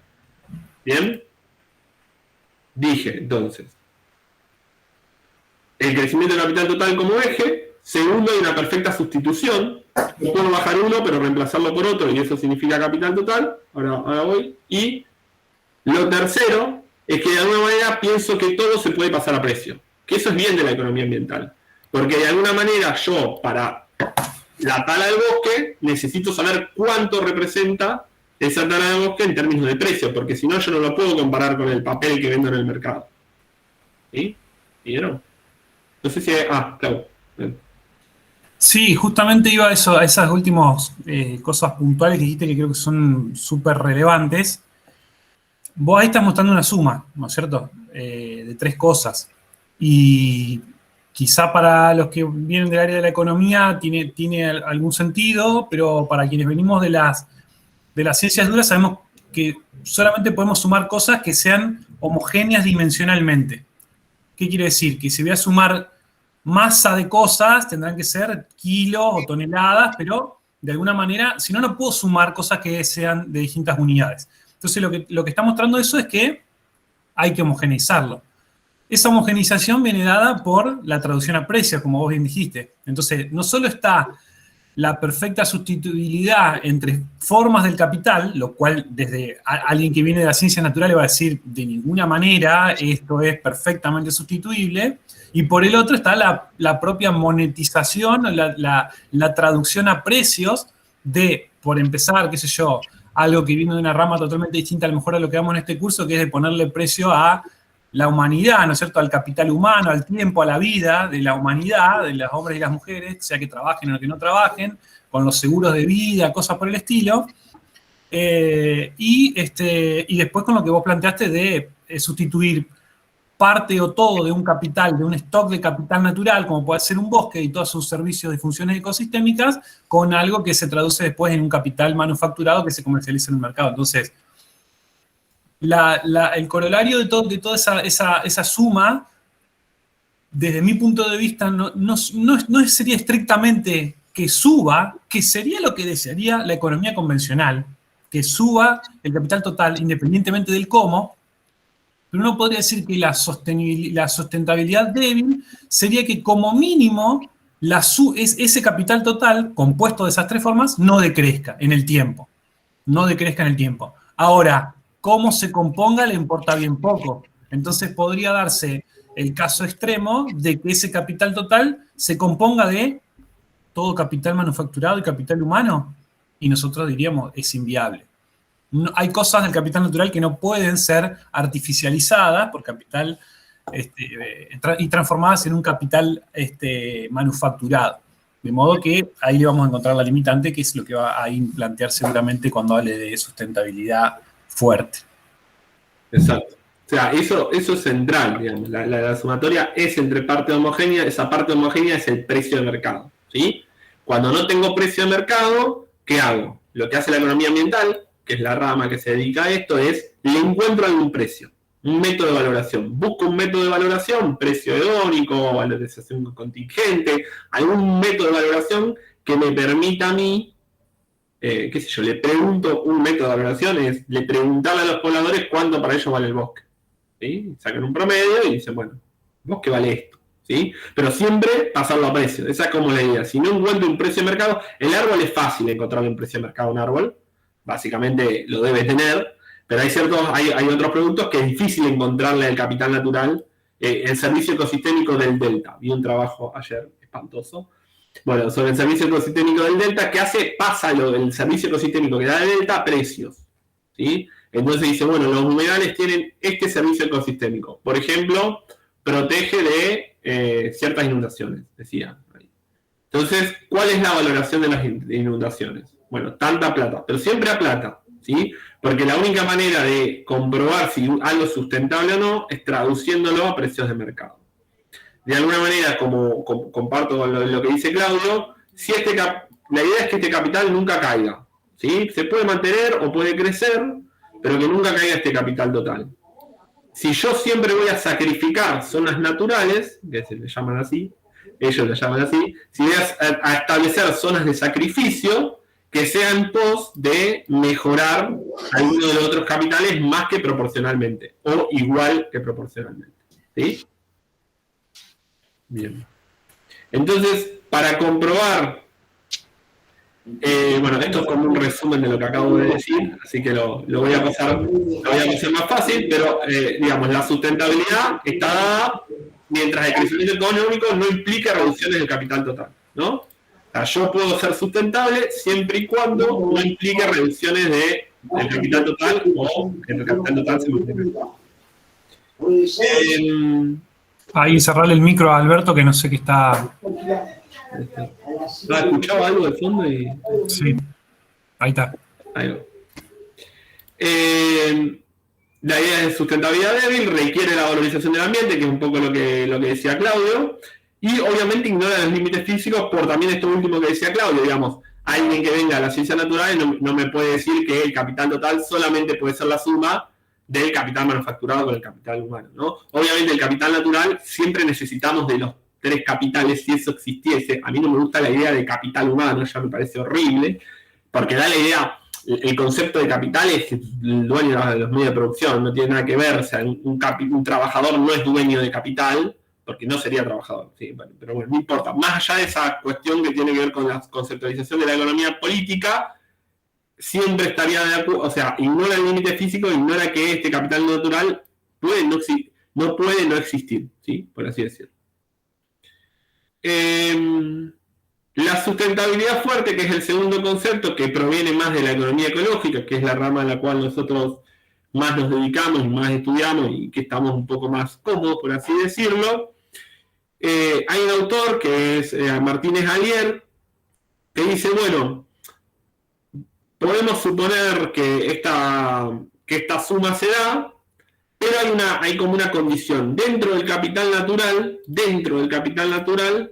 hay cierto capital natural que es invaluable. ¿Qué significa que es invaluable? Es intocable, digamos. Primero es invaluable, ¿no? No lo puedo pasar a precio. Primero es invaluable. ¿Por qué? Porque las funciones ecosistémicas que dan ese capital natural, vamos a seguir con la misma jerga, son insustituibles. No se pueden pasar a precio. No existe ningún precio que nos puedan pagar puede sustituir el servicio ecosistémico, si queremos llamarlo así, de ese capital natural. Un ejemplo claro, lo dijo recién Claudio, es la ley de glaciares, ¿no? Una de las defensas más grandes para no tocar los glaciares es que, de alguna manera, si tocan los glaciares, se avanza y se rompe todo el esquema de sustentabilidad sí, no sé si se rompe, pero si se daña mucho el sistema social, el sistema socioambiental de esas regiones. Y tiene impacto a nivel global también eso, ¿no? Ese capital natural crítico, como dije, es invaluable y por lo tanto es intangible, ¿no? Cumple funciones que no se pueden reemplazar, no se puede tocar, ¿no? El no a la mina, ¿sí? El no a la mina, ¿por qué, digamos, los sectores andinos dicen no a la minería? O la frase más común es, seguramente la vieron, sí al agua, no al oro, ¿no? Porque ¿qué están diciendo ahí? Eso, lo que están diciendo es que el capital natural crítico que tienen ahí son los ríos. Si favorecen la actividad minera, que sería capital manufacturado, lo que de alguna manera están trastocando es un capital natural crítico. Entonces, lo que dice Martínez Alier, jugando un poco con los conceptos de la economía ambiental, es que no son sustituibles perfectamente los capitales. Que hay cierto capital natural crítico que él dice que ya estamos llegando muchas veces a esos capital natural críticos, a esas fronteras de producción, esas fronteras extractivas, le va a decir él. Ese capital natural crítico no se puede evaluar, no se puede tocar, y por lo tanto el concepto de sustentabilidad fuerte siempre en una sociedad va a ser sustentable en términos fuertes mientras no avance sobre este capital natural crítico, ¿sí? Si alguno, Claudio, ¿quería decir algo? El tema de la definición del capital natural crítico no es nada menor, porque puede tener componentes de índole, a ver, llamémosle, del estudio de la naturaleza, de la biodiversidad, de las ciencias naturales, pero seguro que se compone fuertemente de aspectos políticos y de aspectos éticos. Entonces, esa definición de lo que es capital natural crítico es tan arbitraria como compleja, en el sentido de que no es fácil de definir. Hay algunos aspectos de lo que hacen posible la vida sobre el planeta, no solo de la nuestra, sino muchas otras que incluso tienen una escala global, serían de una magnitud. O sea, me gustó lo que decía ahí de lo invaluable, en el sentido de que nosotros usamos por ahí el sentido invaluable, que quiere decir que tiene un valor infinito, ¿no es cierto? O sea, entonces, pero también es invaluable porque no le podríamos poner precio. O sea, no solo porque tendría un valor enorme, incluso si no lo tradujéramos a precio, sino porque no le podemos traducir a precio. Eso está bueno. Y después, sobre las frases estas, como las que pusieron ahí, creo que María en el chat, o la que dijo ahí, de no al oro y sí al agua, o algo por el estilo, me hacía acordar un poco esto de los valores de cambio y los valores de uso, independientemente de lo artificializado y con todas las connotaciones que pueda tener el precio de un commodity como el oro, ¿no? Pero está claro que localmente el valor que pueda tener un recurso hídrico, así más no sea pobre, intermitente o no tanto, en un pueblo pedemontano sobre los Andes, tiene un valor que si uno se lo pone a pensar en términos de lo que representa económicamente el oro que le pueda vender a alguien, yo dice, no, pará. Y eso tiene una connotación fuertemente política y social, y la valoración que hacen las personas sobre su entorno más cercano. Así que, nada, eso es lo que quería decir. ¿Ahí me escuchás? Sí, perfecto, Alberto. Bueno, entonces, ¿cómo explicaríamos que los economistas agrarios acostumbran en las matrices de costos de producción a otorgarle una tasa de interés a la participación del capital tierra en los procesos productivos? ¿Por qué decís que colocan la tasa de interés sobre el factor tierra? Si vos revisás cualquier costo de producción de un cultivo o, por ejemplo, cualquier cultivo, te vas a encontrar con que le adjudican una tasa de interés. Hay una columna donde están las tasas de interés. Claro. Y Claro, después se forma capital de explotación fijo, inanimado, circulante, y también la tierra. Sí, sí. Digamos, la crítica por ahí que hace Martínez Javier a la tasa de interés, lo que dice Alberto está buenísimo, digamos. Muchos economistas dicen, bueno, en realidad nosotros lo podemos calcular, a ese impacto ambiental a futuro de cierta actividad, vamos a seguir con la misma que dijo Alberto, digamos, la tierra en sí misma, mediante colocándole una tasa de interés a cierto factor, digamos. El problema es que está en el concepto de tasa de interés. Digamos. La tasa de interés, para el que no viene de economía, sería como el precio de los activos en el tiempo. O sea, yo te presto, le doy un ejemplo muy concreto y muy tonto. La tasa de interés en Argentina ronda el 35%. Yo voy a hacer una inversión si a mí eso me da más del 35%. Porque de alguna manera, si no, invertiría financieramente un plazo fijo y me devuelve lo mismo sin necesitar invertir nada, ¿no? O sea, es como la idea de la tasa de interés es siempre una referencia financiera de cuánto vale el dinero en el tiempo. Bueno, sí. El problema de lo que Martínez Javier lo que critica de la tasa de interés es que muchos de los proyectos que tienen economía ambiental, es decir, que lo agarran los economistas y dicen si es sustentable o no, colocan tasas de interés, como diciendo, bueno, este servicio ecosistémico dentro del futuro puede tener esta tasa. El problema es que esa tasa de interés que colocan siempre está referenciada a la tasa de activos financieros. Y volvemos a lo mismo, digamos. Estamos valuando un recurso natural, por decirle recurso natural, un ecosistema, lo estamos lo estamos metiendo dentro del sistema financiero como si tiene alguna rentabilidad futuro. O sea, si lo cuidamos, tiene cierta rentabilidad futuro. Es mejor que no ponerle tasa, pero en realidad lo que estamos haciendo de alguna manera es evaluando el valor futuro de, en este caso, el ejemplo que diste vos, el recurso tierra. La economía ecológica lo que va a decir es que no se puede eso, digamos. ¿Cómo nosotros vamos a poner una tasa de interés si nosotros no sabemos bien los nutrientes que pierde el suelo, en este caso el factor tierra, por la determinada producción que tienen? No sé si apuntabas a eso, pero bueno. Algunas visiones como la Escuela de Economía Agraria Francesa coinciden en otorgarle a la tierra una tasa de interés cero o muy, muy baja. Claro, sí, bueno. Bien. En base, se entendieron, ¿no? Las dos diferencias, me quedé un rato, pero entre sustentabilidad débil y sustentabilidad fuerte. O sea, una cosa es decir que una economía es sustentable si el capital total crece en mayor medida que el capital natural, ¿sí? Esa es como la sustentabilidad débil. Bueno, nuestra economía crece en 3%, le voy a dar un ejemplo ahora, pero el capital natural decrece en 2%. Entonces somos sustentables, ¿sí? En términos de nuestra conceptualización, esa sería una sustentabilidad débil. Y la sustentabilidad fuerte, de alguna manera, lo que establece es que no se puede tocar este capital natural crítico. O sea, no me importa tanto si crece el capital total, lo que me va a importar es que no toquemos de alguna manera este capital natural crítico, ¿sí? Somos sustentables en cuanto no avancemos sobre estas fronteras extractivas, ¿sí? Después podemos producir. Después hay un montón de economistas que empiezan a denigrar a los economistas ecológicos porque dicen, no se puede producir nada. Acá nadie está diciendo que no hay que producir. Lo que no hay que hacer, según Martínez Javier y según varios economistas ecológicos, es romper con este capital natural crítico. La cuestión es, ¿qué es capital natural crítico? ¿Quién lo decide?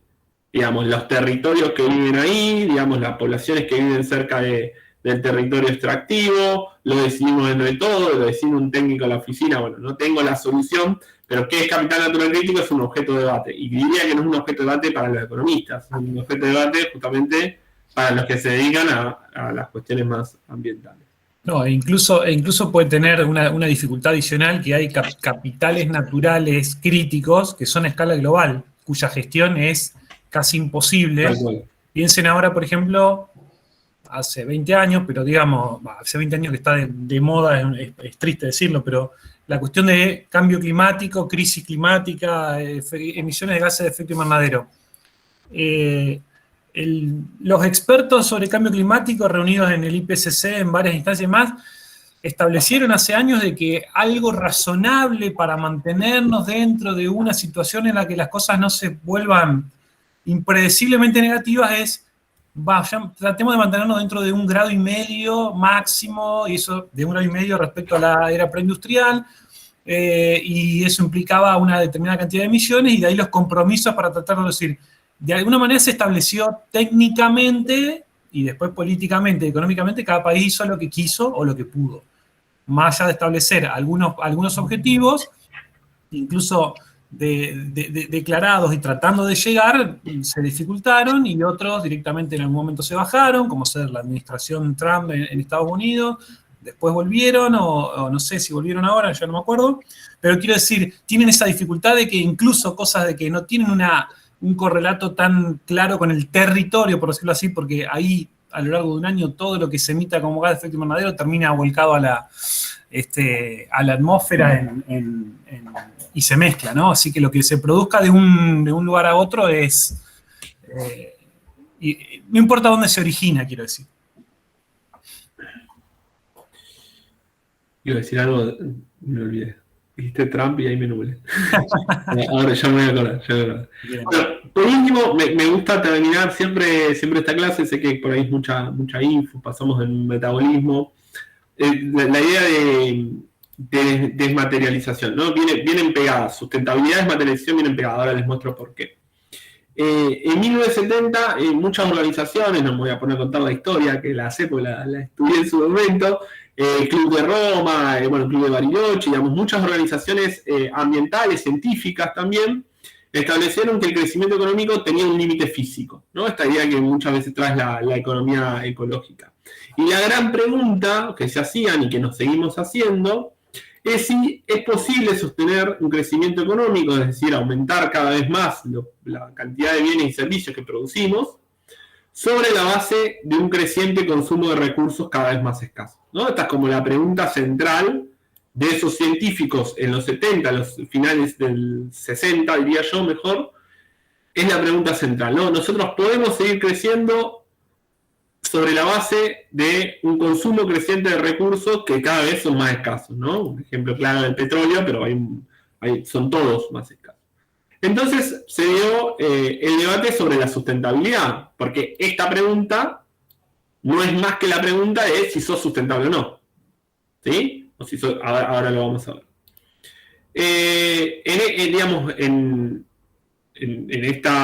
Bajo esta pregunta hay como dos posibilidades, que ahora la vamos a elaborar un poco. La idea de que vos te estés desmaterializando, es decir, haciendo las cosas bien, produciendo cada vez menos recursos, ¿sí? Ahora vamos a ver bien cómo la conceptualizamos. O que te estés rematerializando, que es como hacer las cosas mal, que estás consumiendo mucho, ¿sí? La cuestión es que esto depende, este debate, esta pregunta sobre si, quería volver a la pregunta, sobre si el crecimiento económico es sostenible sobre la base creciente de un consumo de recursos, la respuesta a esto depende muchas veces del concepto de sustentabilidad que tenemos, ¿sí? Del concepto de sustentabilidad que elegimos. Si débil o si sustentabilidad fuerte. Les doy un ejemplo. La desmaterialización débil, es decir, basada en la sustentabilidad débil, esta idea de que hay que crezca el capital total y el capital natural, bueno, si decrece o se mantiene estable, siempre es en función de que el capital total crezca, de que todo puede ser valuable, de que hay sustitución perfecta entre los distintos capitales, tiene un concepto de desmaterialización débil. ¿Qué significa la desmaterialización débil? Que un país va a estar haciendo las cosas bien siempre y cuando su producto, el Producto Bruto Interno, la producción de ese país, crezca por encima de los consumos de recursos. Que lo vuelvo a repetir, ¿qué está diciendo en realidad? Que el capital total crezca por encima de los aumentos del consumo de recursos, que no sería más que la pérdida del capital natural, ¿sí? No me importa tanto en las desmaterializaciones, no es que no me importa. Si hay reducciones de capital natural, siempre tienen que ser compensadas por un aumento del Producto Bruto Interno, ¿sí? Y eso el país se estaría desmaterializando, nosotros ponemos débilmente, ¿no? Desmaterialización relativa. Se está desmaterializando, ¿por qué? Porque su producción, lo que produce, va por encima del consumo de recursos. Le doy un ejemplo tontísimo. No sé por qué lo puse después. Acá está. Vamos a suponer dos países, ¿no? Esto se lo robé a Guille. País A y país B. ¿no? Tengo dos países. Tengo dos indicadores. La tasa de crecimiento del Producto Bruto Interno, la tasa de crecimiento del producto, el capital total, es lo mismo, ¿no? Y el consumo de recursos. ¿Sí? Medido, no sé, podemos buscar algún indicador, cantidad de toneladas, podemos buscar incluso algún indicador y lo evaluamos, ¿no? Vamos a suponer que el país A crece una tasa del 1%, es decir, si produce siempre 100 autos, al año que viene produce 101 autos, ¿no? Tiene una tasa de crecimiento de cantidad de producto de 1%. Y el país B, una tasa del 6%, ¿no? Es un país que crece de manera más acelerada. Y en el consumo de recursos, el país A consume el 2% cada vez más, ¿sí? Todos los años consume un 2% más de recursos, y el país B consume un 5% de recursos al año, ¿no? Tiene una tasa, esto también es una tasa de crecimiento. Tasa de crecimiento de consumo de recursos. Está mal, pero corrijo. ¿Quién está mejor para ustedes? ¿El país A o el país B? ¿Quién es más sustentable?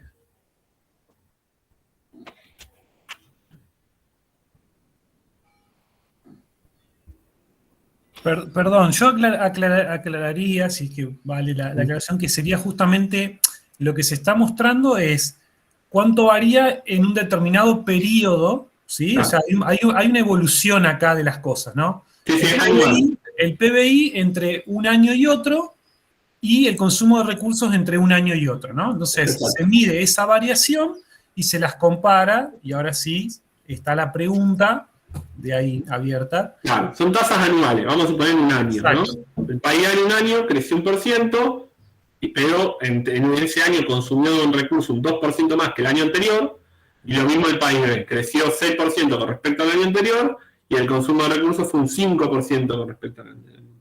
¿Quién es más sustentable o menos sustentable? O ninguno, no sé. ¿Qué piensa? Bajo esos datos, ¿no? Están inventados, obviamente.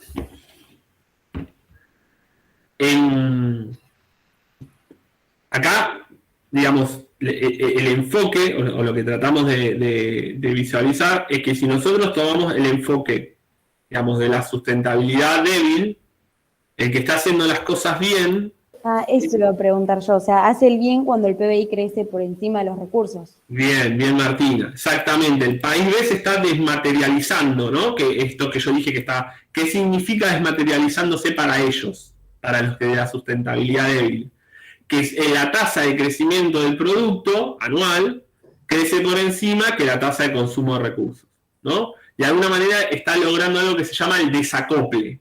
Está pudiendo que su crecimiento de productos no implique un mayor consumo de recursos. Está respondiendo correctamente esta pregunta, ¿no? ¿Es posible sostener el crecimiento económico sobre la base de un creciente consumo de recursos cada vez, sobre la base de un creciente consumo de recursos cada vez más escaso? El país B te va a decir, sí se puede, ¿sí? El 6%, yo me estoy creciendo mucho más mi producto, si esto sigue así en el futuro, que lo que yo consumo de recursos. Porque, no sé, tengo un factor tecnológico, tengo algo ahí que hace que la tasa de crecimiento sea mayor, ¿no? Tal cual como decía Martina. En cambio, el país A está haciendo todo mal, porque es un país ineficiente bajo esta lógica, porque consume muchos recursos, pero su tasa tiene una tasa anual, o su tasa anual de consumo de recursos es mucho mayor que su tasa de crecimiento. Es un derrochón el país A, ¿no? Por eso se dice que está rematerializándose en términos débiles, ¿no? En términos de sustentabilidad débil. Porque lo que siempre, por eso se llama en realidad más que débil, lo mismo está más relativa. Porque en realidad su sustentabilidad se basa en una relación, que es si aumenta el crecimiento del PBI relacionado con si aumenta el consumo de recursos. Bajo esta idea, la economía ambiental piensa que muchos países pueden lograr este desacople. ¿Qué significa el desacople? Digamos, que esta tasa de crecimiento no tenga nada que ver, no esté correlacionada con la tasa de consumo de recursos. ¿Sí? Sí, No, una comparación adicional que se puede hacer comparando las tasas brutas de algo. Por ejemplo, el país A solo incorporó 2%, solo creció 2% en su materialización, pero el país B creció 5%, o sea, la tasa de el consumo de recursos, el crecimiento, o sea, la variación, fue mayor en la del país B. De todos modos, tiene, por decirlo así, una mejor productividad de esa tasa de consumo de materiales, porque logra un crecimiento del PBI más significativo, ¿verdad?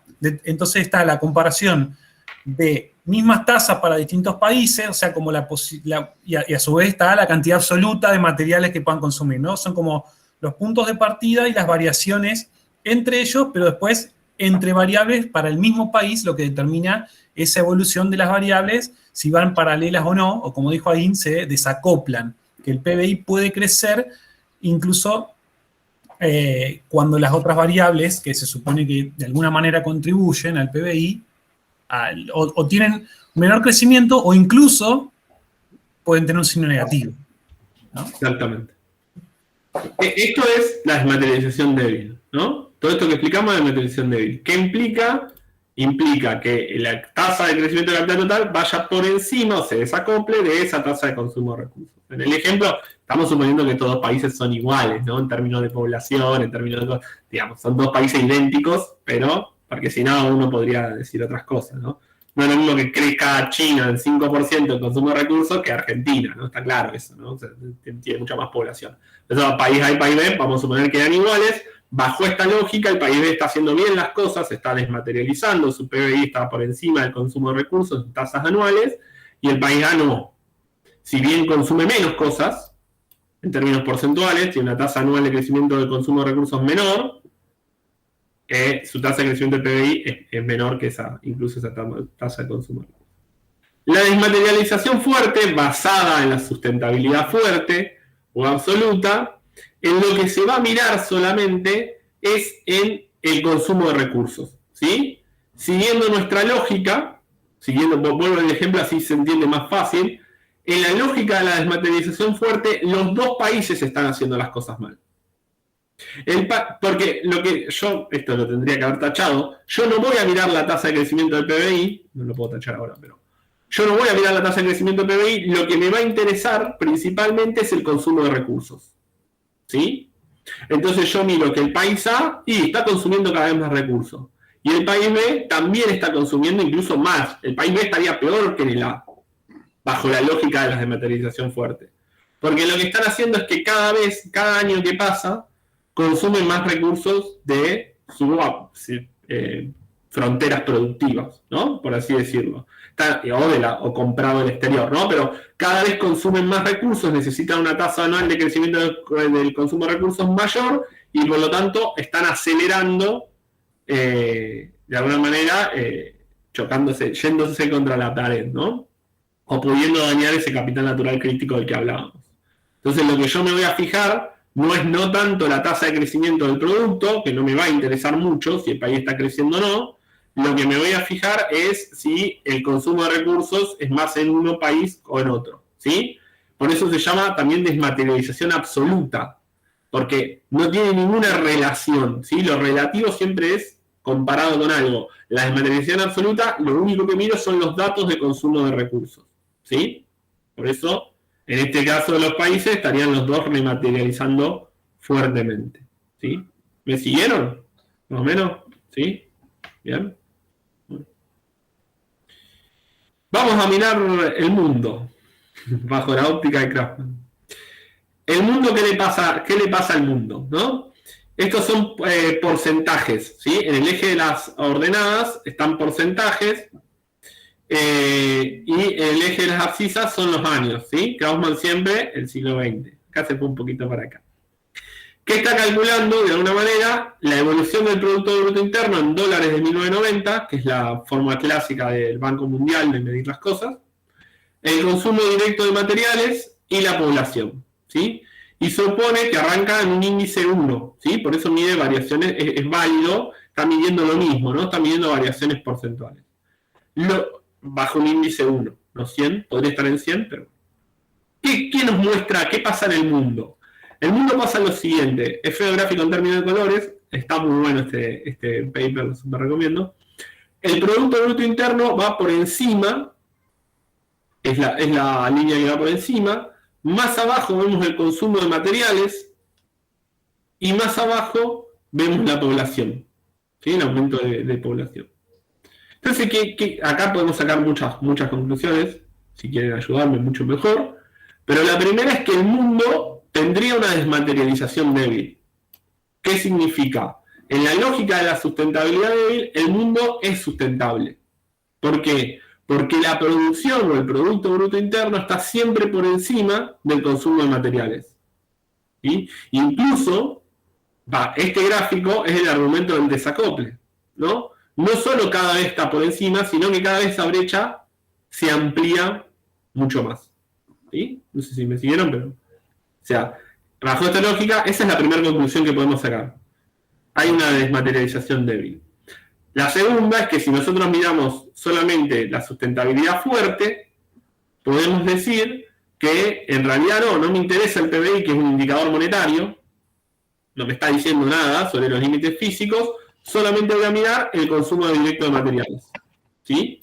Y cuando miro el consumo directo de materiales, ese consumo directo de materiales crece por encima de la población.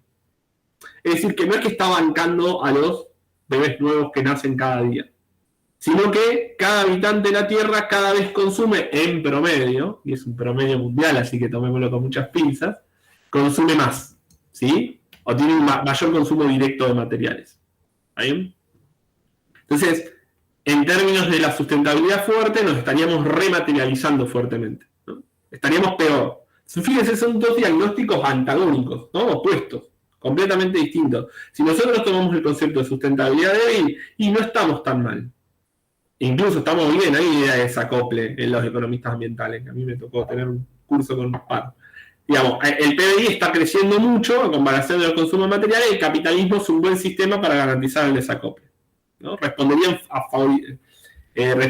bien a esa pregunta. Si vos agarras un economista ecológico, alguien que cree en la sustentabilidad fuerte, claramente no es así, ¿sí? No me interesa el PBI, que es un indicador monetario. Lo que yo me voy a medir es el indicador de consumo directo de materiales, que encima no es huella, ¿no? Y sí lo comparo con algo que es la población, porque uno puede decir, bueno, está creciendo el consumo de materiales, pero bueno, China aumentó su población, India aumentó su población, ¿no? La mayoría de los países del mundo, pero digo, a otros a una tasa mucho mayor. Entonces, en realidad, el consumo de materiales está asociado a la población. Bueno, y acá vemos que no, que hay como un mini desacople, si queremos, entre el consumo de materiales y la población, ¿no? Hay como una brecha ahí. ¿Sí? Sí. Yo creo que una forma de poner todo esto que vos dijiste en otros términos, a mí se me ocurre, que es más gráfica para mí por lo menos, es pensar, si está todo normalizado a 1 y las variables arrancan de un 1 en 1900, la población se multiplicó casi por 5, ¿no? Sí. Pero el consumo total de materiales se multiplicó por 10, o sea, en promedio, cada persona consumimos, está mal dicho la concordancia de número, y cada persona consume el doble per cápita que en el 1900, ¿no? O sea, lo cual es porque, de vuelta, está todo normalizado, pero cuando empezamos a agregar el modelo por la cantidad de población, y ahí es donde se ve esto de la desmaterialización débil, porque el PBI es un indicador que es tan abstracto, tan arbitrario, que no nos dice mucho, e incluso acá no se desprende nada de la cuestión de la distribución, ¿no es cierto? Ni de el consumo de materiales, ni de la distribución de ese PBI. O sea que, pero aún en términos agregados, está claro de que, dependiendo de la óptica de que uno lo mire, alguien podrá decir, este es el camino a seguir, o, aunque sigamos en esta vía, estamos en problemas. Sí, tal cual. Sí, son comparables entre sí al tomarlo en uno, así que sí, se ve claro, ¿no? Este es uno de los últimos ejercicios que traje, mucho gráfico, ya lo sé.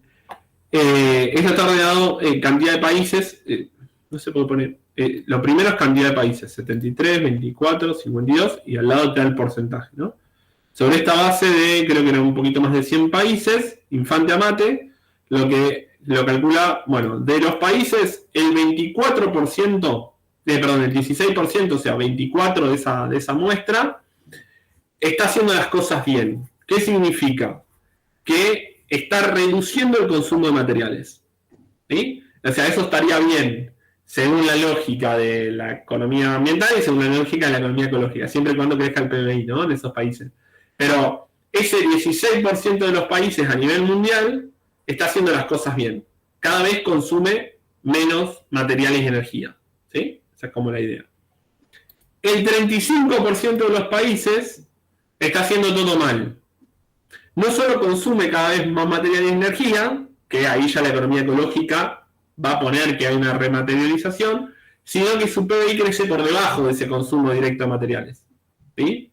O sea que ese 35% de los países está haciendo las cosas bastante mal, ¿no? En términos de desmaterialización débil, porque su PBI crece por debajo del consumo directo de materiales, y en términos de la economía ecológica, sustentabilidad fuerte, porque cada vez consume más consumo directo de materiales. Y el otro 50%, o sea, la mitad de los países, el 49%, están en el medio. ¿Qué quiere decir esto en realidad?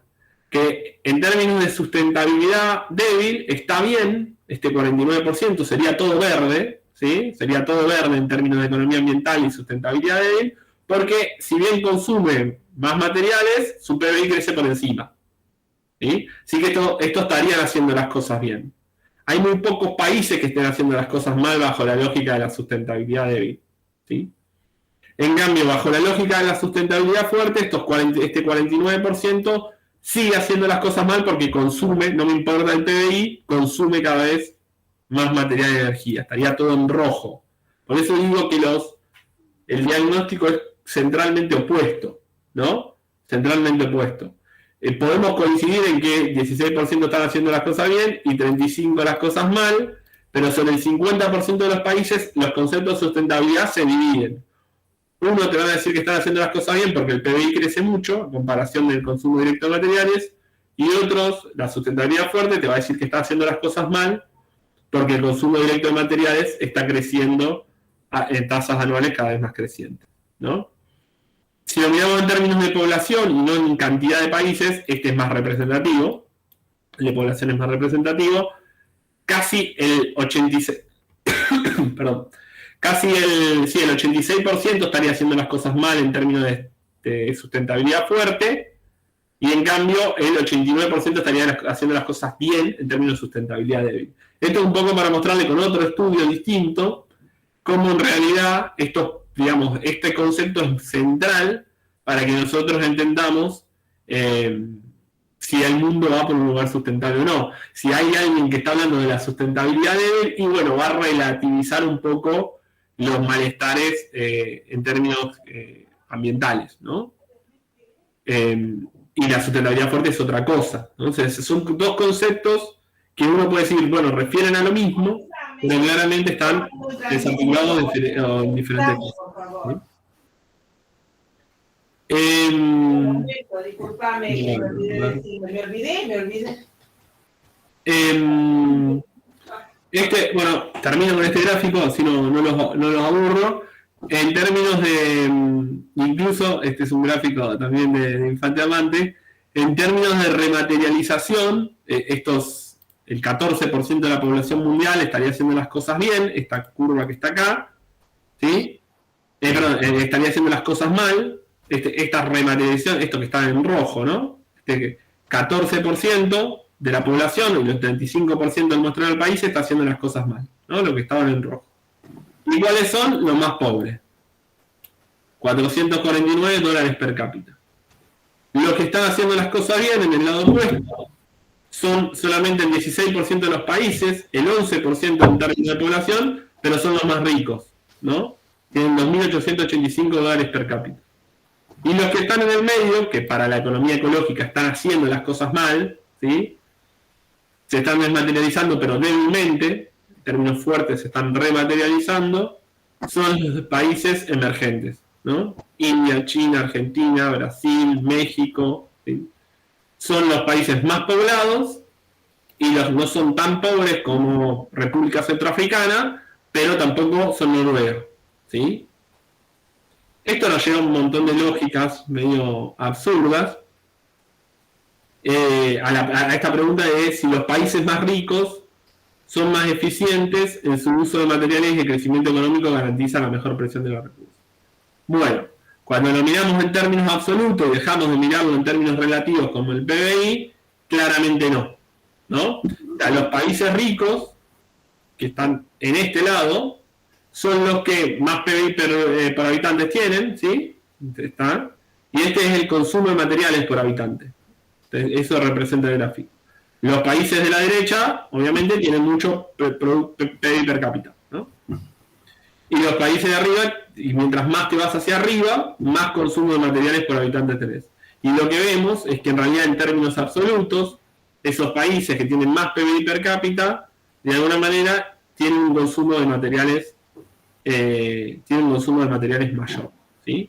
O sea que este gráfico de desmaterialización débil o desmaterialización fuerte, en realidad, al compararlo con el producto, muchas veces perdemos de vista en términos absolutos cuánto se consume.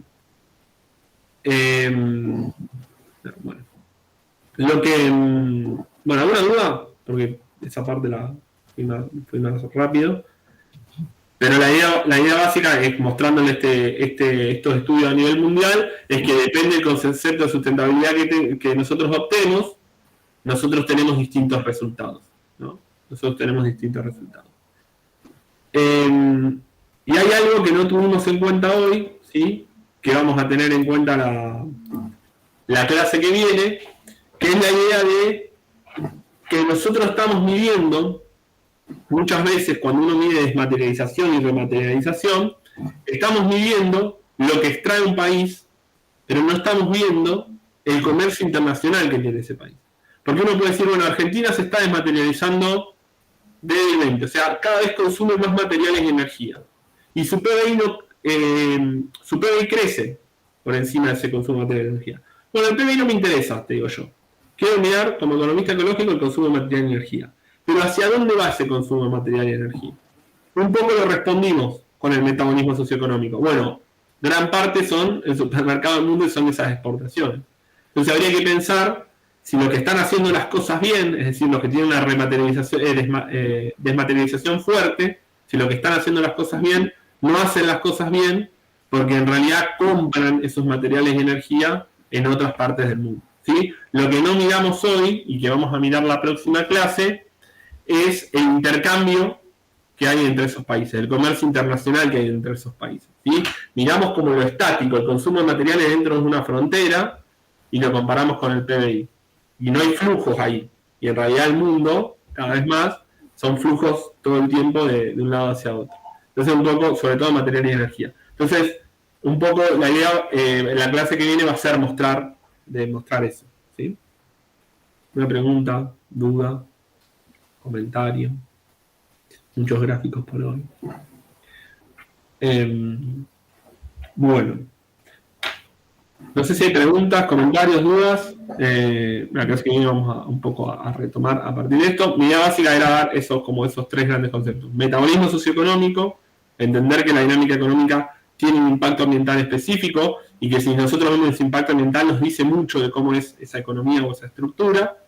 Ver la cuestión de las sustentabilidades débil y fuerte y las diferencias en base a las distintas formas de ver la economía ambiental y ecológica, y ese correlato en el debate de la desmaterialización. Como si ustedes van a escuchar a alguien que les dice, no, el PBI está en desacople, ustedes saben que se basa en la sustentabilidad débil, ¿sí? En cambio, si les dice, no, el mundo cada vez más se va a chocar contra la pared, porque cada vez consume más materia y energía, ustedes saben que se está basando en una sustentabilidad más fuerte, ¿sí? Si se quiere. Bueno, Claudio. Ahí. Sí, Alberto.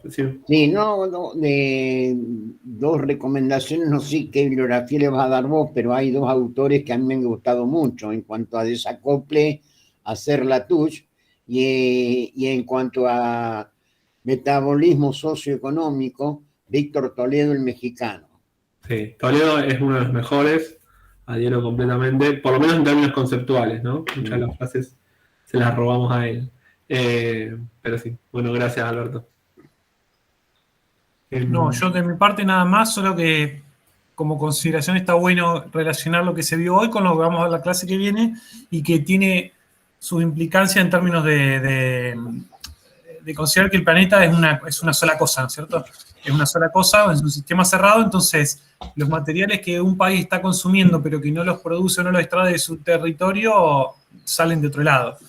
Y así pasa también con algunos de los impactos que se pueden acumular globalmente, los impactos ambientales o degradación de las funciones ecosistémicas en términos generales.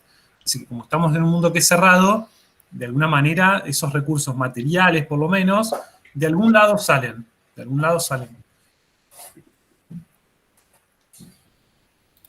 Bueno, nos vemos el miércoles que viene a la misma hora por el mismo canal. Bueno, Suerte, buena semana, que terminen bien la semana. gracias. Bueno, Igualmente. Gracias. Cuídense. Nos vemos. Chao, chao. Chao, gracias.